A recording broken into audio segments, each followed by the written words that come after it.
Hello friends. आप सबका स्वागत है मेरे यूट्यूब चैनल एजुकेशन केयर में। अगर आपको मेरी ये वीडियो अच्छी लगी तो please like share end subscribe ज़रूर करें। एंड हाँ, बेल आइकन दबाना मत भूलिएगा। तो आज हम करने वाले हैं मराठी का थर्ड चैप्टर शाल, जिनके लेखक हैं राघव जाधव। इनका जन्म 1932 और इनकी मृत्यु 2016 में हुई है। अब इनका इंट्रोडक्शन देखते हैं।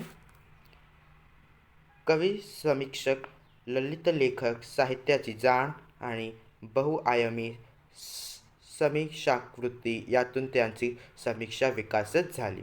व्यापक वाङ्मयीन दृष्टिकोन आणि चिंतनात्मकता ही त्यांची समीक्षाची वैशिष्ट्ये आहेत. त्यांच्या समीक्षा वैश्विक लेखनीय 30हून अधिक पुस्तके आहेत. त्यांचे साहित्य आणि सामाजिक संदर्भ आनंदाचा डोह, निळी पहाड, आधुनिक मराठी कवियत्रीची कविता, साठोतरी मराठी कविता व कवी, आगळी वेगळी नाटक ही समीक्षात्मक पुस्तके, वियोगब्रहा, मावळतीच्या कविता हे कविता संग्रह इत्यादी लेखन प्रसिद्ध आहे. शालीभोवती असलेल्या लेखकाच्या आठवणी या पाठातून व्यक्त झाल्या आहेत. शाली ही प्रतिकात्मकता आहे. शालीमुळे येणारा शालीनतेचा संदर्भ अंतर्मुख करणारा आहे. पाठातील औदार्याचे उदाहरण हे माणसाच्या संवेदनशीलता झापणारे आहे. वस्तूंच्या संदर्भातील आठवणीचं मोल महत्त्वाचे असते. कोणत्याही निर्जीव वस्तूची निगडीत असलेले संदर्भ मानवी भावना तरल ठेवते. वस्तूशी निगडीत कोणतीही आठवण असो अथवा प्रसंग त्याचे मानवी संदर्भाचे सर्वार्थाने महत्त्वाचे ठरतात. तो आइए अब हम देखते हैं कि लेसन में क्या दिया हुआ है. एकदा मी पु ल देशपांडे यांच्याकडे काही निमित्ताने गेलो होतो. एक बार लेखक पु ल देशपांडे जी के घर किसी काम से गए हुए थे. काम झाल्यावर मी निघण्याचा बेतात होतो. जब उनका काम हो गया तो वो निकलने के तयारी में थे. तेवढ्यात सुनीताबाईंनी मला थांबलं व विचारले, तू मला शाल दिली तर चालेल का. इतने में उनकी वाइफ, पु ल देशपांडे जी की वाइफ सुनीताबाई ने उनको रोका और पूछा कि अगर आपको शॉल दी तो चलेगा क्या. मी एका पायावर हो म्हटलो. मतलब जो लेखक थे उन्होंने एक ही सडनली हाँ बोला. पु ल व सुनीताबाई यांनी मला शाल द्यावी. दोनों ने मुझे एक शॉल दी. हा मला मोठा गौरव वाटला. अगर किसी बड़े से हमको एक शॉल मिलती है तो हमको एक गौरव होता है. हमारे लिए वो एक ऑनर है. ती शाल मी माझ्या खोल्यात सूटकेसमध्ये ठेवून दिली. वापरली मात्र कधीच नाही. तो वो शॉल जो उनको दी हुई थी उन्होंने अपने घर जाके सूटकेस में रख दी और कभी भी उसको यूज़ नहीं की. पुढे वाइला विश्वकोशचा अध्यक्ष म्हणून मी बोलो. फिर एक बार वो एक वाइला नेम ऑफ प्लेस उसके उधर वो गए थे विश्वकोशाच्या अध्यक्ष बन के. मतलब एन्साइक्लोपीडिया के वो चेयरमैन बन के उधर गए थे. तिथे नदीकाठच्या प्राज्ञ पाठशाळेच्या खोलीत मी राहत होतो.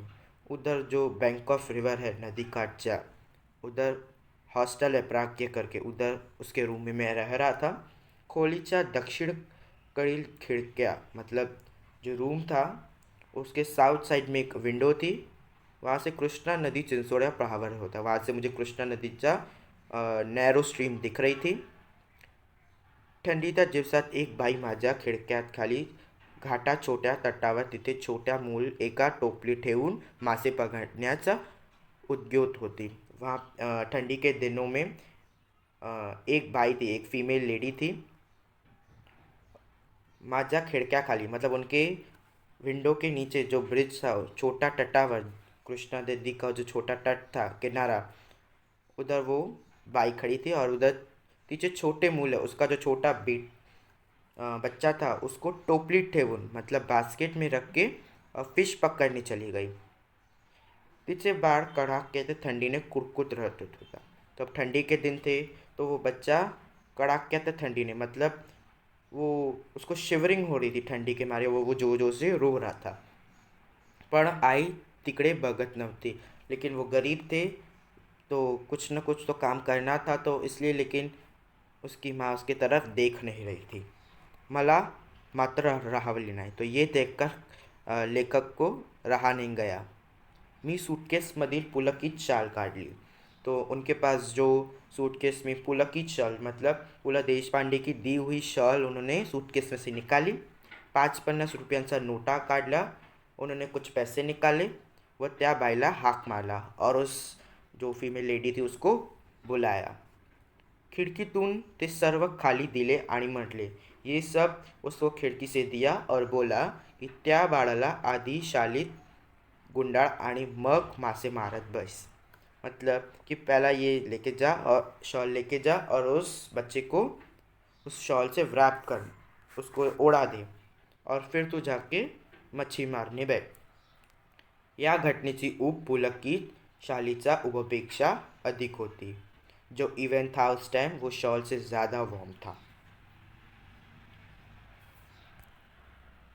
कविवर्य नारायण सुर्वे खूब सभा सम्मेलन घालवत. अभी इधर एक दूसरा कवि का नाम दिया हुआ है नारायण सुर्वे. वो बहुत फेमस थे. खूब सभा, सभा मतलब उनके जो प्रोग्राम्स थे, सम्मेलन थे, वो बहुत फेमस थे. गाजवत मतलब फेमस. पुढे ते साहित्य संमेलनाचे अध्यक्षही झाले और वो बाद में साहित्य संमेलनाचे मतलब लिटरेचर के अध्यक्ष बने. परिणामात त्यांचे कार्यक्रमांना अहोरात्र भरती जाती. मतलब एज अ रिजल्ट उनके प्रोग्राम्स देखने के लिए रात दिन क्राउड भीड़ रहती थी. प्रत्येक कार्यक्रमात सन्मानाची शाल व श्रीफळ त्यांना मिळत रही. तो वो बहुत फेमस थे, तो इसलिए उनको एज अ रिस्पेक्ट देने के लिए शॉल और श्रीफळ कोकोनट दिया जाता था. एकदा ते मला म्हणालो, या शाली घेऊन घेऊन मी आता शालीन बनून लागलो आहे. एक बार उन्होंने लेखक से कहा कि मैं ये शॉल ले लेके अब मैं शालीन बन गया हूँ. शालीन मतलब जेंटलमैन बन गया हूँ. त्यांच्या बोलण्यातील उपरोक्त खोच माझ्या नव्हे तर कोण्याही समझपणे लक्षात येणारी होती. उनके जो बोलने का टोन था वो एक जोक टाइप था जो खाली मुझे ही नहीं सबको समझ में आता था. शाल व शालीनता यांचा संबंध काय, मतलब शाल और शालीनता के बीच का जो संबंध है वो क्या है. खरे तर खरीखुरी शालीनताच्या शालिविण्यात शोभते.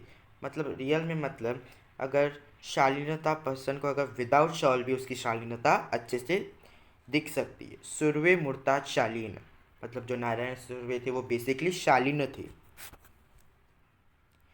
शालीच्या वर्षावखाली त्यांची शालीनता कधी हरवली नाही, कधी क्षीणही झाली नाही. मतलब उनको बहुत रिस्पेक्ट मिली, शाल मिले, पर उनकी कभी भी वो जो शालीनता थी वो कभी गुम नहीं हुई.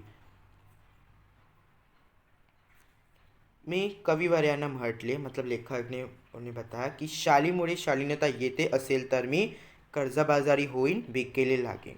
एक बार मतलब लेखक ने बोला कि अगर शाल से ही शालीनता आती है तो मुझे कर्जबाजारी मतलब मैं कर्ज में डूब जाऊंगा, भिखारी रास्ते पे आ जाऊंगा. पण शेकडो शाली खरेदी करून सर्वांना अकेले शाल लगेच नेऊन दिली. ये सुन के लेखक ने सोचा कि वो सैकड़ों शाली खरीदी करेंगे, परचेस करेंगे और सब में एक एक बांट देंगे. यावर शालीन कवी मनापासून हसला. जो नारायण सुर्वे थे वो मन से हंस पड़े. शालीमुळे शालीनता येते की जाते या प्रश्नाचे माझे उत्तर जाते असे. तो लेखक ने कहा कि अगर कोई मुझसे पूछेगा कि शाल से अगर शालीनता आती है कि जाती है तो मेरा आंसर होगा कि जाती है. की सन्मान करण्याच्या रूपेने आपण खरे तर एक शालीन जग गंवाऊन बसणं धोकाचा मोठा है. कि शाल ले लेके सबको बेसिकली घमंड आ ही जाता है. तो इससे हम अपना जो जेंटल सोसाइटी वो खो बैठ सकते हैं. तो अभी यहाँ पर एक लेखक अपने एक इंसिडेंट बता रहे हैं कि मी 2004 साली मराठी साहित्य संमेलनाचा बिनविरोध अध्यक्ष झालो. तो एक बार लेखक कह रहे हैं कि मैं 2004 में मैं साहित्य संमेलनाचा बिनविरोध अध्यक्ष झालो. मतलब मराठी लिटरेचर में वो बिनविरोध विद द एग्रीमेंट ऑफ ऑल जबकि रजामंदी से वो अध्यक्ष बने. तत्कालीन 1-2 वर्षात माझ्यावर शालिनीचा वर्षाव झाला. तुरंत ही 1-2 साल के बाद उनके ऊपर जो शॉल था वो उनके ऊपर वर्षाव हो गया. मतलब उन्हें बहुत शॉल मिलने लगी, उनका रिस्पेक्ट होने लगा. एवढ्या शाली जमत गेल्या की माझ्या 8x6च्या खोल्यात त्यांना ठेवण्याची शक्यता नहीं. तो इतनी उनको शॉल मिल गई कि उनका जो 8x6 का जो रूम था वो भी पूरा भर गया था. घर में रखने की जगह नहीं थी. मग मी सगळ्या शालीचा गोठोळे बांधून ते निकटवर्ती मित्राकडे ठेवले. तो उन सबका एक बंडल बना के, शॉल का बंडल बना के मैंने अपने निकटवर्ती वेरी क्लोज मित्रांकडे ठेवले. फ्रेंड व्हेरी क्लोज जो मेरा फ्रेंड था उसके घर रख दिया. व त्या शाली वापरण्याचं वगैरे त्याला सर्वाधिकार दिले कि उसको यूज़ करने का उसके सारे अधिकार उसको दिए कि इसका तेरे को जो करना है तू कर. बेचारा अति प्रामाणिक वो जो था, जिस उसका जो फ्रेंड था वो बहुत अति प्रामाणिक वेरी ऑनेस्ट था. त्याच्याही छोट्या खोलीत त्याने ते सांभाळले. उसका भी जो रूम था वो बहुत छोटा था, फिर भी उसने संभाले. हळूहळू मी सगळ्या शाली वाटून टाकल्या गरीब श्रमिकांना. फिर उसके फ्रेंड ने धीरे धीरे करके सब शॉल वाटून टाकल्या, मतलब बांट दिया. गरीबों में, श्रमिकांना मतलब वर्कर्स में बांट दिए. याच सुमारास मी शनिवार पेठेतील ओंकारेश्वर मंदिरात पुलावर बहुधा रोज संध्याकाळी जात होतो. तो एक बार शनिवार का दिन जो लेखक थे वो रोज ओंकारेश्वर मंदिर जाते थे एव्हरी इव्हनिंग ऑफ सॅटर्डे. येथील कट्ट्यावर बसणे मला आवड़े. मतलब वहाँ पर जो बैठने का सीट होता है वहाँ पर बैठना मुझे बहुत पसंद था. एक दिवस काय घडलं की कडक थंडीच्या दिवसात एक म्हातारा अशक्त भिक्षेकरी कट्ट्याला लगूनच चिरगुटे टाकून व पांघरून कुडकुडत बसण्याचे मी पाहिले. तो एक दिन क्या हुआ कि कड़क ठंडी का दिन था. एक म्हातारा, एक ओल्ड मैन, बुढ़ा, अशक्त, वीक भिक्षेकरी कट्ट्याला लागूनच सिरगुटे मतलब पीस ऑफ क्लोथ उसके कपड़े पे लगे हुए थे. वह पांघरून कुड़कुड़त बसण्यात और उसके जो बॉडी था वो ठंडी के मारे शिवर कर रहे थे. दुसऱ्या दिवशी मी 2 शाली घेऊन ओंकारेश्वरच्या कट्ट्यावर आलो. तो जिधर वो रोज बैठता था म्हातारा, उधर लेखक गए उसके लिए 2 शॉल लेकर. तो म्हातारा होताच और वो उधर बैठा था. त्याला दोन्ही शॉल दिल्या. त्याने थरथरत्या हाताने मला नमस्कार केला. वो वहाँ ओल्ड पर्सन बैठा हुआ था. उन्होंने लेखक ने उसको 2 शॉल दी और जो ओल्ड पर्सन था उसने अपने शिवरते मतलब कांपते हुए हाथों से लेखक को नमस्कार किया. पुढे 4-5 दिवस मला काही कामामुळे संध्याकाळी ओंकारेश्वर जाण्यास असत लाभली नाही. तो उसके बाद 4-5 दिन तक लेखक को ओंकारेश्वर मंदिर जाने को नहीं हुआ. उन्हें कुछ काम था. त्यानंतर मी नेहमीप्रमाणे ये जा करता. जब उनका काम हो गया फिर वो रोज़ की तरह मंदिर आ जाते थे. मग एकदम त्या भिक्षेकरी वृद्धाची आठवण आली. जब वो वापस जाते थे तो अब फिर उनको वो ओल्ड पर्सन की वापस वो उनकी याद आई. तो नेहमीचा ठिकाणी नव्हता. तो जो जहाँ उन्होंने उसको शॉल दी थी वो प्लेस पे वो नहीं था जिधर वो रोज़ बैठता था. येथील पुलावर चक्कर मारवी म्हणून मी उठलो व पुलावरून चालू लागलो. तो वो उठे और उसको पूरे पुल पे उसको ढूंढने लगे. पुलाच्या जवळपास मध्यावर तो भिक्षेकरी म्हातारा दिसला. तो पुल के जवळपास, पुल के नियर ही वो ओल्ड पर्सन उनको दिखाई दिया. मी लगबगीने त्याच्याकडे गेलो. तो वो त्वरित जल्दी लेखक उसके पास गए. पाहतो तो काय, तीच चिरगुटे अंगाखाली व अंगावर, तेज कुड़कुड़ने, तेज दीनवाणी जीने. कि उन्होंने देखा कि वही उसने फिर से चिरगुटे कपड़े जो पहने हुए हैं और वो शिवर कर रहा है. मी म्हटलो, बाबा तुम्ही मला ओळखले. तो लेखक ने बोला कि बाबा आपने मुझे पहचाना. त्याने नकारार्थी मान हलवली. तो ओ म्हातारा ने नहीं करके अपनी मुंडी हिलाई.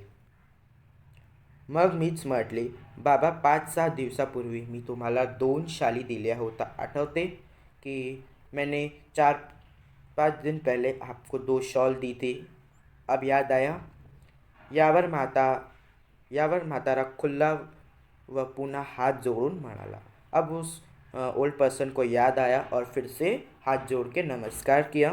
हे भल्या माणसा, तू लई मोठा. और उसने कहा कि हे सज्जन इंसान, तू बहुत बड़ा है. मैं आसनी शाली दिला की तूने मुझे शॉल दिया.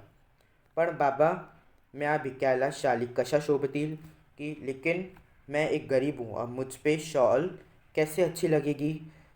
अगर कोई मुझे देखेगा तो कोई मुझे भीक भी नहीं देगा. त्या शोभेपेक्षा पोटाची आग लई वाईट. तो शॉल का दिखावे से ज़्यादा मेरी पेट की आग है, वो है.